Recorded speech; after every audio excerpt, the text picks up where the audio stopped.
आज आप लोग को संस्कृत क्लास 10वीं के अष्टम पाठ, कौन पाठ? अष्टम पाठ, जिसका नाम है कर्मवीर कथा। कर्मवीर कथा। कर्मवीर कथा क्या?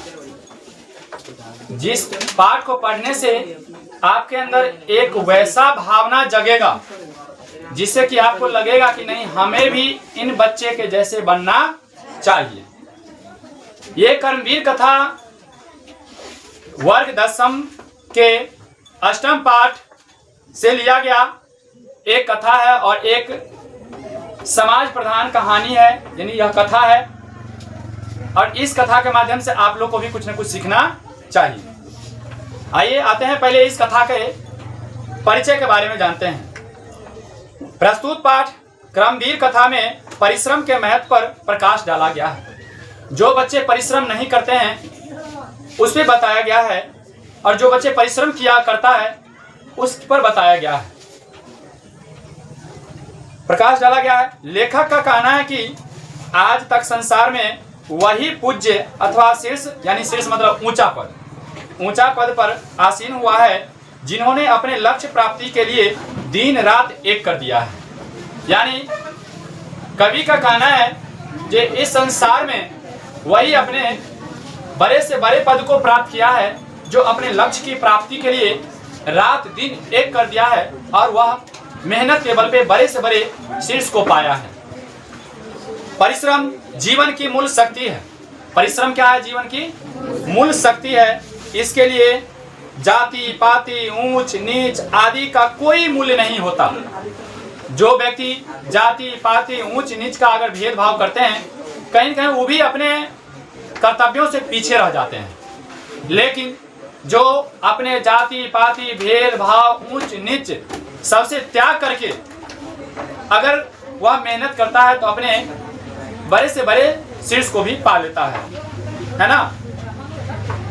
परिश्रम के बल पर कोई भी जीवन संग्राम में विजय प्राप्त कर सकता है। अब्राहम लिंकन, सुनिए, अब्राहम लिंकन, भीमराव अम्बेडकर, कर्पूरी ठाकुर आदि इनके ज्वलंत प्रमाण हैं। यानी अब्राहम लिंकन भी अपने परिश्रम के बल पे बहुत ऊंचे श्रेष्ठ बने और ऊंचे शीर्ष को पाए। बाबा साहेब भीमराव अम्बेडकर भी अपने परिश्रम के बल पे इस देश के संविधान को लिख डाले। कर्पूरी ठाकुर हमारे श्रम के बल पर अमेरिका का राष्ट्रपति बना। अपने बल पे, परिश्रम के बल पे अब्राहम लिंकन कहाँ के राष्ट्रपति बने? अमेरिका के राष्ट्रपति बने। अंबेडकर संविधान सभा के अध्यक्ष और कर्पूरी ठाकुर बिहार के मुख्यमंत्री बने। मुख्यमंत्री ही नहीं बल्कि वह देश के लिए बहुत कुछ सीख देकर गए। कर्पूरी ठाकुर बिहार के मुख्यमंत्री बने। तात्पर्य यह है कि जीवन में सफलता की प्राप्ति परिश्रम से होती है। अगर जीवन में सफल होना है तो उसके लिए परिश्रम क्या है? बहुत ही अनिवार्य है। अतएव हर व्यक्ति को अपने सुखमय जीवन के लिए परिश्रम करना चाहिए। अभी आपने नीति श्लोका पाठ में भी यही पढ़ा है। अगर आपको जीवन को विकास लाना है, जीवन में अगर आपको सुख चाहिए, जीवन में हर सुखों की आपके अंदर अनुभूति हो, उसके लिए कितने दोषों को त्याग करना चाहिए? 6 दोषों का त्याग करना चाहिए। वह 6 दोष क्या क्या है? बोलिए।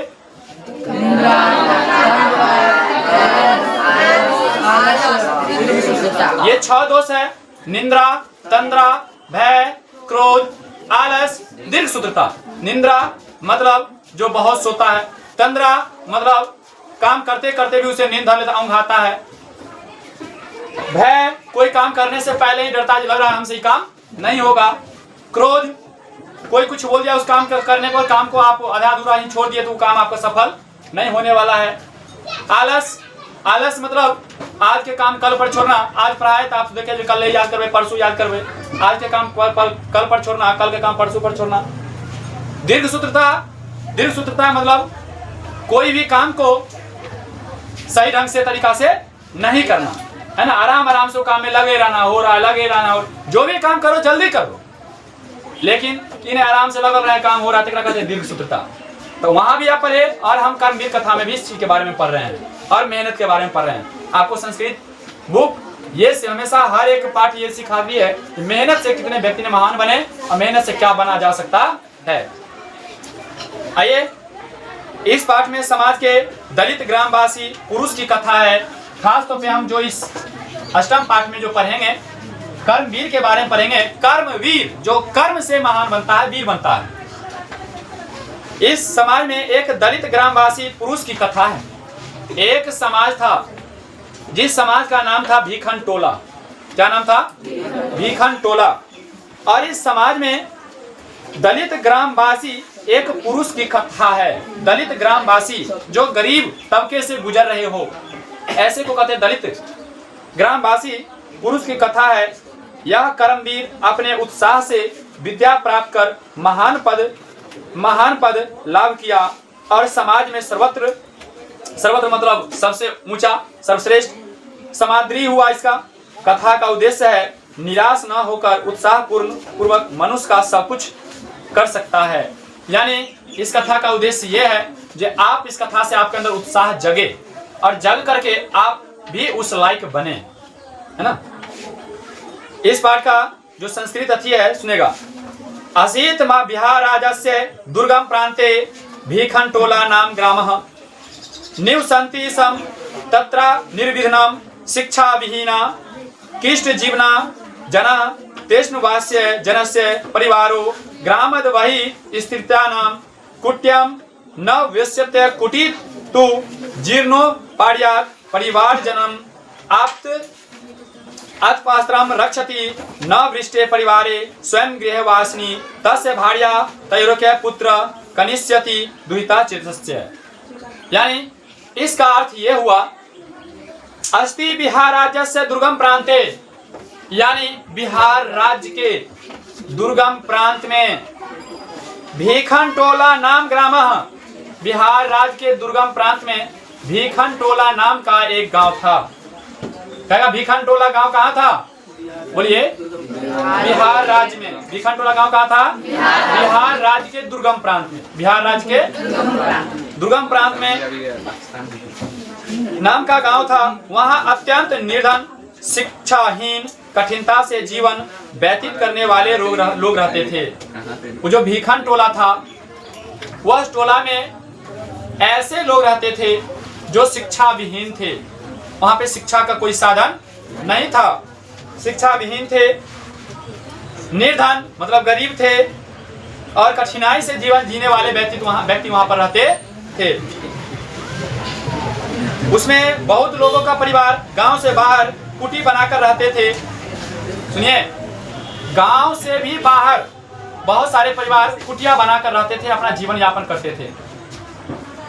कुटी तो जीर्ण के शक्ति का उन परिवार के लोगों का मात्र धूप से ही रक्षा करती थी, वर्षा से नहीं। परिवार में स्वयं गृहवासिनी, उसकी पत्नी, गृहवासिनी समझ रहे ना, घर में रहने वाली के पत्नी, गृहवासिनी उसकी पत्नी, उन दोनों के पुत्र और उसमें छोटी लड़की थी। यानी उस गांव से बाहर एक कुटिया बनाकर भी रहते थे कुछ लोग, लेकिन वह कुटिया इस प्रकार थी कि केवल और केवल उस कुटिया में धूप से बचा जा सकता था, बारिश से नहीं। अगर बारिश हो तो पूरे के पूरे उसमें पानी क्या हो जाता था? आ जाता था। बस धूप से बचने के लिए कुटिया होता था। सुनिएगा,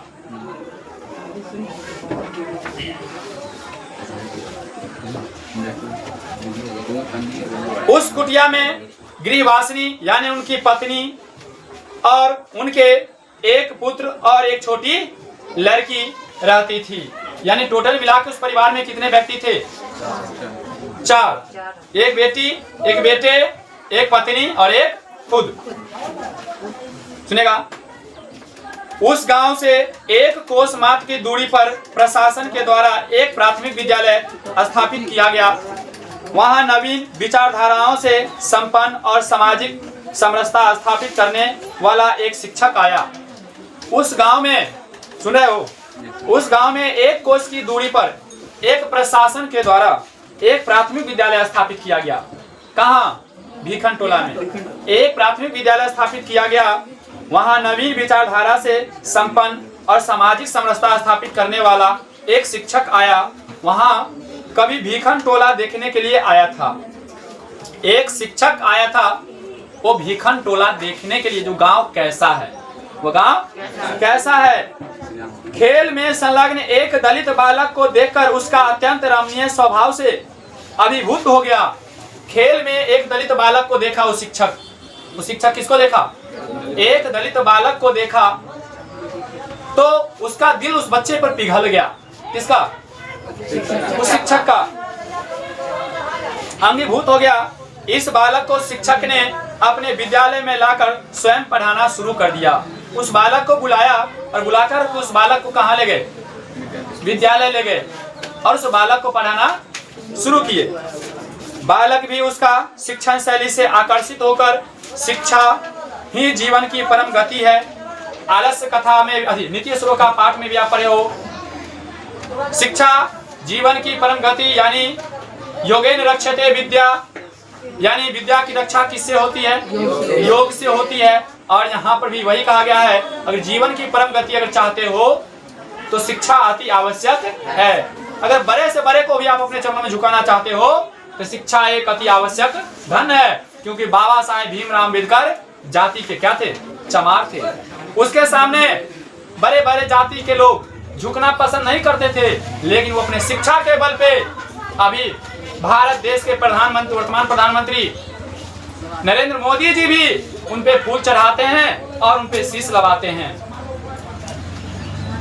तो शिक्षा एक ऐसा चीज है, ऐसा धन है जो आपको हर चीज आपको चरणों में लाके झुका सकता है।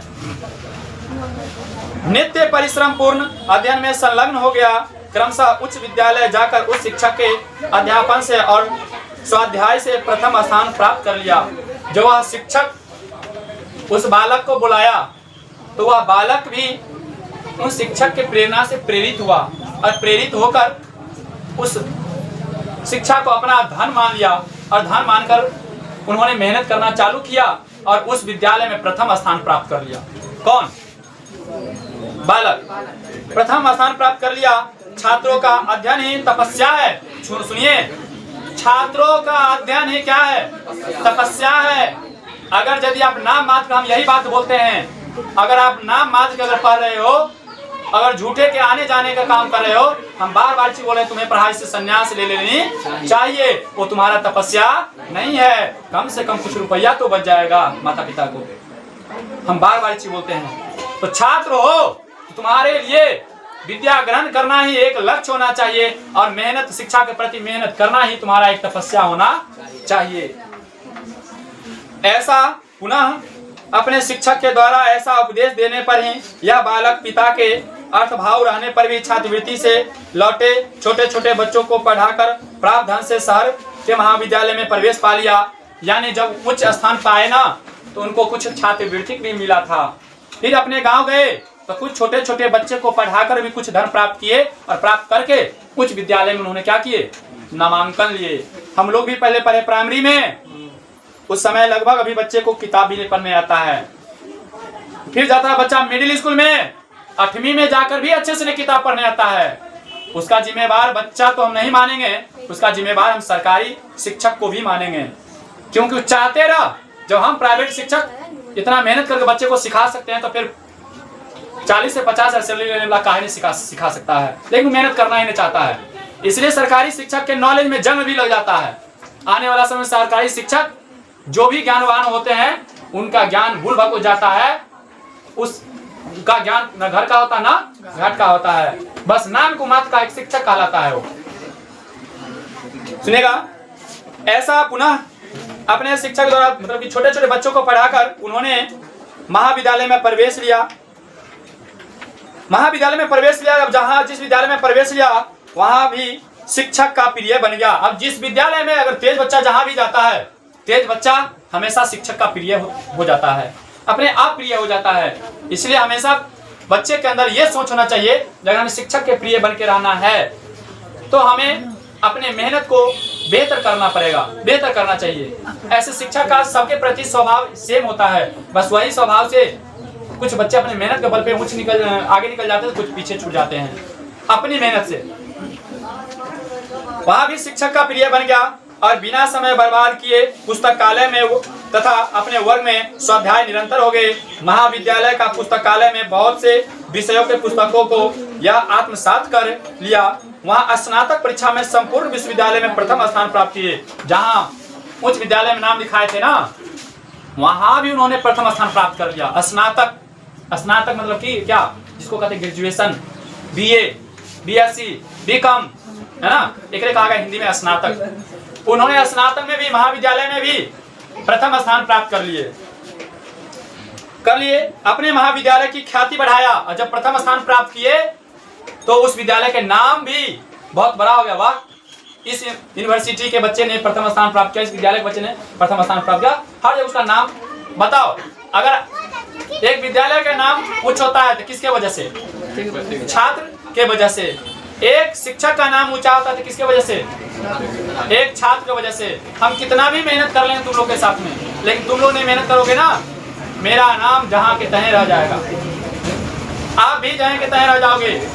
तो हम मेहनत करते हैं, हमारे साथ साथ आप भी मेहनत करते चलिए। ख्याति बढ़ाया। शहर में और विश्वविद्यालय परिसर में सभी जगह राम प्रवेश राम ऐसा शब्द सुना जाता था। इसके माता पिता विद्या से उत्पन्न प्रतिष्ठा को नहीं जानते थे। यानी इनके माता पिता भी विद्या से जो उत्पन्न प्रतिष्ठा होता था, इनके माता पिता मूर्ख थे। इनको क्या पता जो सम्मान क्या होता है, इज्जत क्या होता है, बस उनका माता पिता इतना ही जानते थे। जैसे कि हमारे माता पिता भी सीधे सामने जहाँ तक काम करने पे जोर दिए, पढ़ाई पे उतना जोर नहीं दिए, लेकिन पढ़ाई पे खुद को जोर हम अपने आप में दिए, है ना। माता पिता विद्या से उत्पन्न प्रतिष्ठा को नहीं जानते थे। इसी प्रकार से वर्ष के अंदर ही यह केंद्रीय लोक सेवा परीक्षा में भी स्वाध्याय और व्यापक विषय में ज्ञान के कारण उन्नत स्थान प्राप्त किया।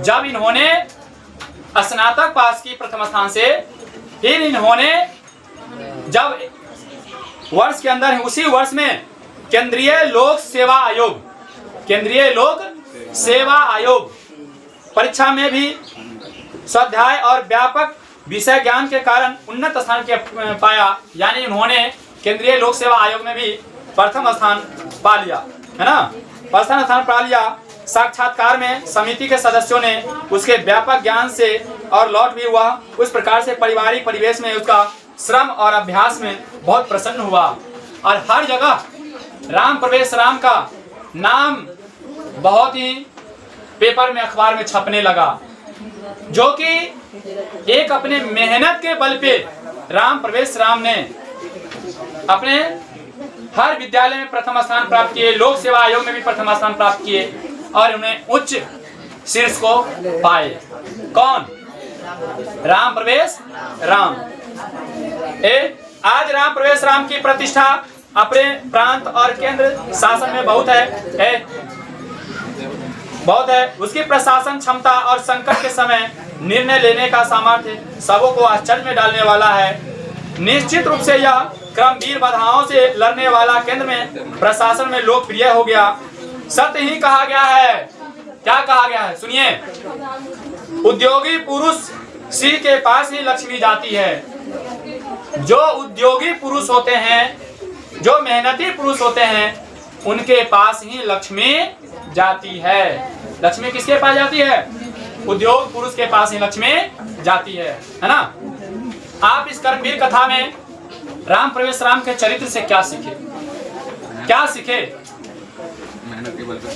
मेहनत के बल पे कुछ भी प्राप्त किया जा सकता है ना। क्योंकि मेहनत के बिना ये संसार तो आपको पूछेगी भी नहीं, है ना। और किसी को अगर ये झुकाना है, उसके लिए सबसे बड़ा धन वो क्या है? शिक्षा वो धन है।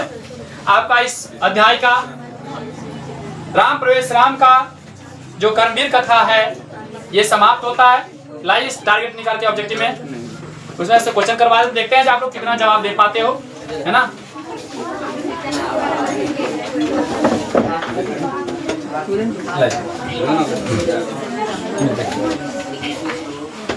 चलिए इस कथा से, राम प्रवेश राम की कथा से जो क्वेश्चन बनता है सुनिएगा, जवाब दीजिएगा, बात नहीं, हेलो, बातचीत नहीं करना है। चलिए बताओगे जो हिंदी टाइप के क्वेश्चन है। क्वेश्चन को देखिएगा, जवाब दीजिएगा, आप लोग भी जवाब दीजिएगा, वो सबको जवाब देना है। किताब बंद रखना है, किताब नहीं खोलना है, क्योंकि कहानी अभी कथा सुने हो तो इस कथा का प्रभाव आपके ऊपर कितना पड़ा हम ये जानना चाहते हैं आपसे। पहला क्वेश्चन, क्रमवीर राम प्रवेश राम के परिवार के सदस्यों की कुल संख्या कितने थे? क्रमवीर राम प्रवेश राम के सदस्यों की कुल संख्या कितने थे? 4। अगला क्वेश्चन है, बताओगे राम प्रवेश राम ने किस परीक्षा में विश्वविद्यालय में प्रथम स्थान प्राप्त किया था? ऑप्शन, उच्च विद्यालय की परीक्षा में, स्नातक की परीक्षा में, स्नातक की परीक्षा में प्रथम स्थान प्राप्त किए थे। लक्ष्मी किसके वर्ण करती है? लक्ष्मी किसके पास जाती है? ऑप्शन, मूर्ख, उद्योगी पुरुष, लोभी पुरुष, क्रोधी पुरुष। उद्योगी पुरुष जो अपने धंधों के बारे में सोचे, जो अपने मेहनत से कुछ भी प्राप्त करने के लिए चाहे, वह लक्ष्मी को भी प्राप्त कर सकता है। क्रमवीर कौन था? बोलिए, इतना पढ़ लियो, मतलब क्रमवीर व्यक्ति कौन था? तू ही में से मेहनत करोगे तो तू और नहीं क्रमवीर बनोगे? बनोगे कि नहीं बनोगे? आप भी क्रमवीर बन सकते हो। क्रमवीर क्या है? एक भाववाचक है। क्या है? भाववाचक है। जो अपने मेहनत से उस भावना को प्राप्त कर लिया, क्रमवीर बन गया, तो आप भी क्रमवीर बन सकते हो। जो पूछे वही जवाब दो, फालतू के सलाम नहीं कीजिए। तो क्रमवीर कौन थे? लगता है ऐसा है कि जो तुम लोग सुनवे नहीं की हो कथा, नाम ही नहीं सुने हो राम प्रवेश राम का, मुंह से जवाब ही नहीं निकल रहा। क्रमवीर कौन था? राम प्रवेश राम। बताओ, भीखन टोला गांव कहाँ है? बिहार में। भीखन टोला गांव कहाँ है? किस प्रांत में? दुर्गम प्रांत में। बिहार राज्य के दुर्गम प्रांत में। बताओगे दलित ग्राम वासिनी पुरुष की कथा कौन है? क्रमवीर कथा करा है। दलित ग्रामवासी पुरुष की कथा कौन है? तो अगला क्वेश्चन है, बताओगे नवीन दृष्टि संपन्न शिक्षक कहाँ पहुँचे? यानी नवीन दृष्टि संपन्न शिक्षक कहने के मतलब एक शिक्षक जो थे किस टोला में पहुँचे थे? वहाँ पे किसको देखे? एक खेलते हुए बालक को देखे, जिसके अंदर शिक्षा का अलख जगाए और इस शिक्षा को शिक्षित होने के लिए प्रेरित किए। क्रमवीर राम प्रवेश राम ने निज उत्साह से कौन सा पद प्राप्त कर लिया? महत्तम, निम्नतम, अधतम, दीर्घ पद? महत्तम पद। महत्तम मतलब सबसे महान पद। महत्तम मतलब सबसे महान पद प्राप्त कर लिए। क्रमवीर कथा पाठ में किसकी कथा है? सबको जवाब देना है, राम प्रवेश राम की। क्रमवीर कथा पाठ में किसकी कथा है? राम प्रवेश राम की। आप भी ऐसा काम कर लो जो आपके नाम का भी कथा बन जाए और समाज में आपके नाम की भी कथा चलना शुरू हो जाए, है ना। अगला क्वेश्चन, राम प्रवेश राम उच्च विद्यालय में कौन सा स्थान प्राप्त किए थे? पहला। पता लक्ष्मी किसके पास जाती है? परिश्रमी, आलसी, अकर्मी, भिखारी। तू और कथी हो? परिश्रमी, आलसी, अकर्मी, भिखारी। आलसी न अकर्मी हो, कर्म करना ही नहीं चाहते हो, मेहनत नहीं करना चाहते हो, है ना, इसलिए तू अकर्मी हो। भीखन टोला देखने कौन आया था? अध्यापक। भीखन टोला देखने कौन आए थे? राम प्रवेश राम को छात्रम अध्यंतरम तपा का उपदेश किसने दिया? गुरु ने। यानी छात्रम उपदेश शिक्षा ग्रहण करने का उपदेश किसने दिए? गुरु ने दिए। मतलब राम प्रवेश राम का जन्म किस गांव में हुआ था? भीखन टोला में। राम प्रवेश राम का जन्म किस गांव में हुआ था? भीखन टोला में हुआ था। बताओगे प्रशासन ने भीखन टोला में से 1 कोस की दूरी पर क्या स्थापित किए थे? प्राथमिक विद्यालय। प्रशासन ने भीखन टोला से 1 कोस की दूरी पर कौन से किसका स्थापना किए थे? जो नहीं बोलते हो बाहर चल जाओ उठ के, समझ गए ना। लगता कहा कथा सुनवे ने की हो, कथा से बाहर क्वेश्चन है की नहीं? कथा से बाहर क्वेश्चन है की, तो फिर जवाब कहाँ नहीं दे रहे हो? एक बार में एक शब्द आंसर निकलना चाहिए। छात्रों के लिए क्या? छात्रों के लिए तप क्या है? खेलना, अध्ययन करना, व्यायाम करना, वार्तालाप करना। छात्रों के लिए तप, तपस्या, अध्ययन ही होना चाहिए, है ना। कर्मवीर कथा में प्रशासन के क्षेत्र में कौन लोकप्रिय हो गए? प्रशासन लोक सेवा आयोग में प्रथम स्थान प्राप्त कर लिए कौन? राम प्रवेश राम, है ना? बताओगे राम प्रवेश राम ने अनेक विषयों के पुस्तकों को आत्मसात कहाँ पर किया? महाविश्वविद्यालय में। कहाँ पे किए? अगला क्वेश्चन बताओगे महाविद्यालय के पुस्तकालय में, लाइब्रेरी जिसको कहते हैं, है ना? महाविद्यालय के पुस्तकालय में। भीखन टोला गांव के प्रशासन द्वारा स्थापित प्राथमिक विद्यालय की दूरी कितनी थी? 1 कोस की दूरी पर थी प्राथमिक विद्यालय। राम प्रवेश राम किसको जीवन की परम गति मानकर अध्ययन में जुट गए थे? शिक्षा कर्म को। क्योंकि तुम्हारा जीवन की परम गति क्या होनी चाहिए? शिक्षा। तुम्हारे जीवन की परम गति क्या होनी चाहिए? ना कि शॉर्ट रील्स, ना कि एक दूसरे से साथ में दोस्ती मित्रता के साथ मस्ती मनोरंजन में जमे रहना, है ना? बताओगे क्रमवीर कथा में बालक किसकी शिक्षण शैली से आकृष्ट हुए थे? शिक्षक, पिता, माता, प्राचार्य।